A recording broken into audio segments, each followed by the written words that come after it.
Dans l'assemblée des saints, assoiffé je me tiens, que ton onction descende sur moi.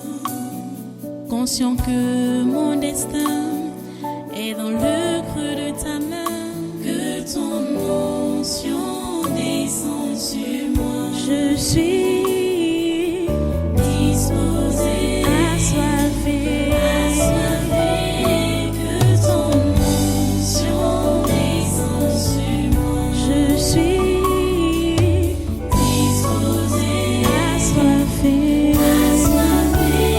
que ton onction descende sur moi.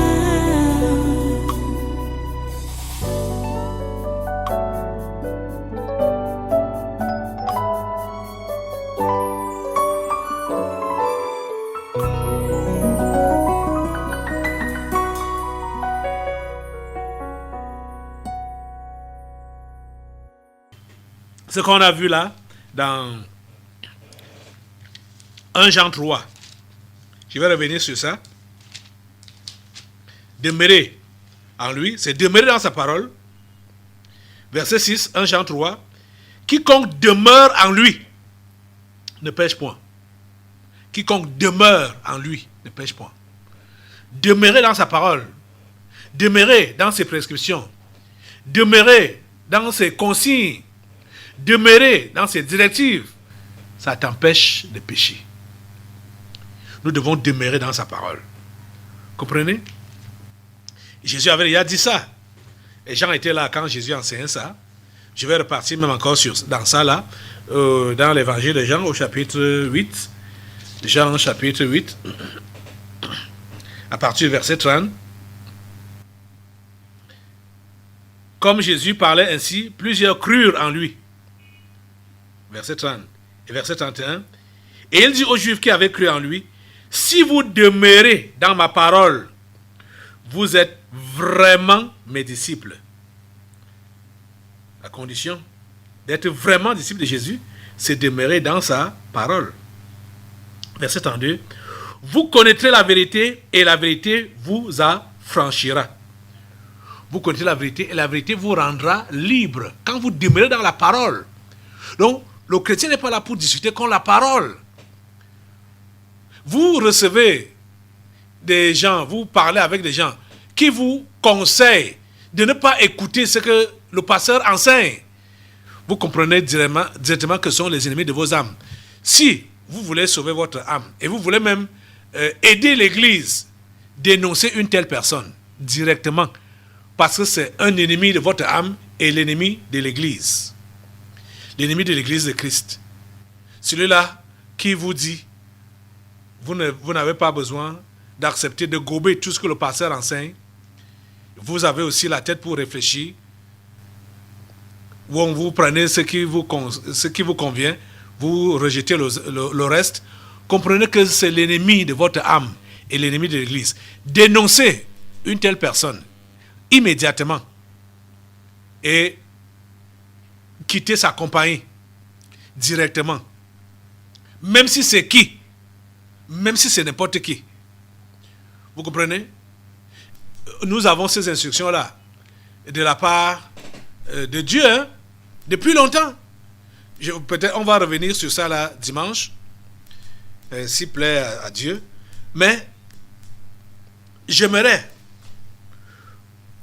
vous rappeler et vous réitérer que ce qui permet à un chrétien d'être constant dans la parole de Dieu, c'est-à-dire de ne pas avoir une vie de chrétienne en dents de scie, c'est quand il demeure dans la parole de Jésus, dans les instructions de Jésus. Quand il demeure dans les instructions de Jésus, c'est là qu'il va être constant. C'est là qu'il va être constant dans sa foi. Donc sans chavirer, sans fonctionner en dents de scie. Quand il demeure dans la parole. Si vous demeurez dans ma parole, vous êtes vraiment mes disciples. Vous connaîtrez la vérité et la vérité vous affranchira. Voilà les propos de Jésus. Et c'est ça que Jean a répété Vous voyez que Jean n'a rien inventé. C'est ça que Jean a répété dans son épître, au chapitre 3, verset 6. Premier épître de Jean, chapitre 3, verset 6, où il dit donc que...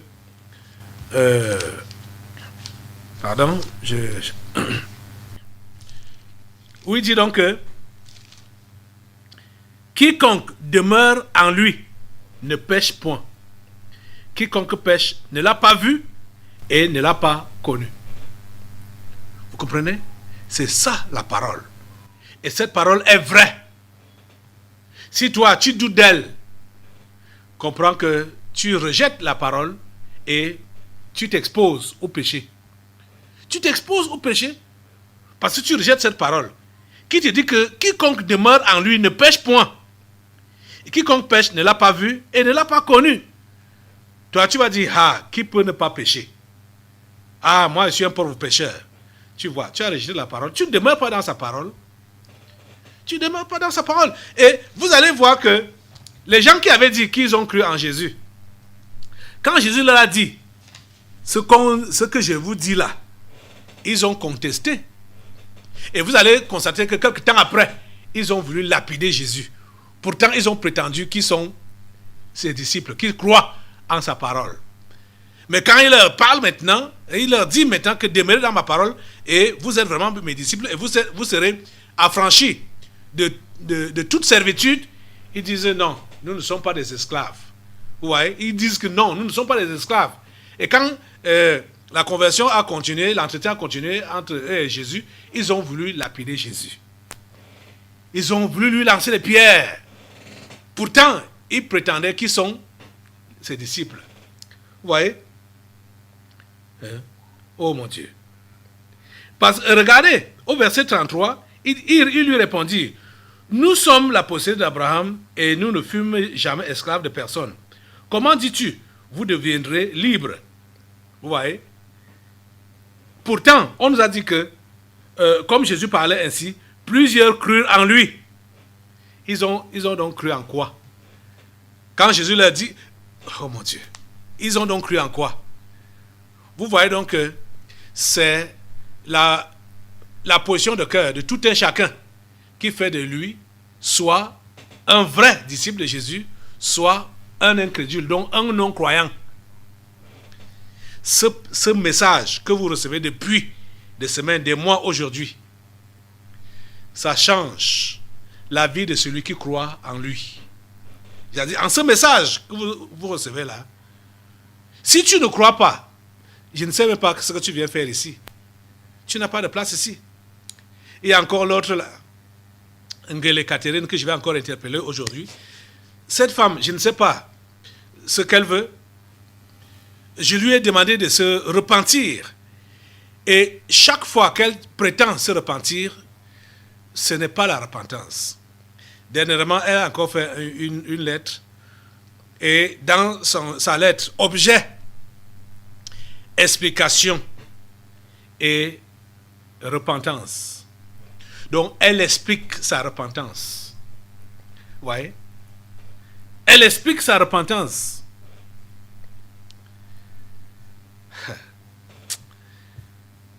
Tu dois faire attention. Tu dois faire attention.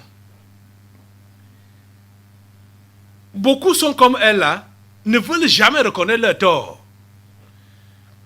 Vous devez faire attention. Vous devez faire attention. Je crois que ça là, c'est un dernier avertissement. C'est un dernier avertissement. Les amis, se débarrasser du péché, il faut seulement obéir aux instructions que Dieu nous donne dans sa parole. C'est tout. Le péché n'aura pas accès à nous. Et les tentations, ça va venir. Mais nous avons compris que aucune tentation nous est survenue qui n'ait été humaine. Et Dieu qui est fidèle ne permettra pas que nous soyons tentés au-delà de nos forces. Avec la tentation, il préparera aussi le moyen, le chemin pour que nous puissions nous en sortir. Il préparera le moyen pour que nous puissions nous en sortir. Dieu n'est pas méchant. Ne le condamnez pas pour rien. Vous comprenez? Levez-vous maintenant sur vos deux pieds et engagez-vous à obéir au Seigneur dans toutes les instructions qu'il vous donne. Obéissez au Seigneur et décidez-vous de ne plus participer au péché. Donc, de ne plus désobéir aux instructions que Dieu vous donne, de demeurer dans sa parole. Engagez-vous à observer ces prescriptions. Lisez votre Bible, écoutez les enseignements que vous ont donnés. Si vous estimez que ce que je vous enseigne est hors contexte, prouvez-le au moins par les Écritures. Donc, lisez les Écritures, vous allez voir que ce qui vous est enseigné est conforme à ce qui est écrit. Appliquez cela. C'est là que vous avez la vie. Dieu attend de nous, son peuple, en ce temps-ci. C'est un temps critique où il vous faire de grandes choses, où il vous provoquer le réveil. Mais il faut que toi, qui fais partie de son peuple, tu te réveilles d'abord. Et c'est là que tu seras bien positionné pour réveiller les autres qui dorment là-bas dans le monde. Seigneur, aide ton peuple à se réveiller. Aide ton peuple à être différent. S'il te plaît, aide ton peuple à être différent. Merci Seigneur de nous tenir par la main. Merci Seigneur pour ta présence continuelle. Merci pour tout ton soutien et pour tout ton support à la réalisation de tes promesses en ce temps de la fin. À toi la gloire, l'honneur et la puissance. Au nom de Jésus, nous avons prié. Amen. Assois-toi. Nous allons maintenant passer aux délivrances prophétiques. Dans l'assemblée des saints, assoiffé je me tiens, que ton onction descende sur moi.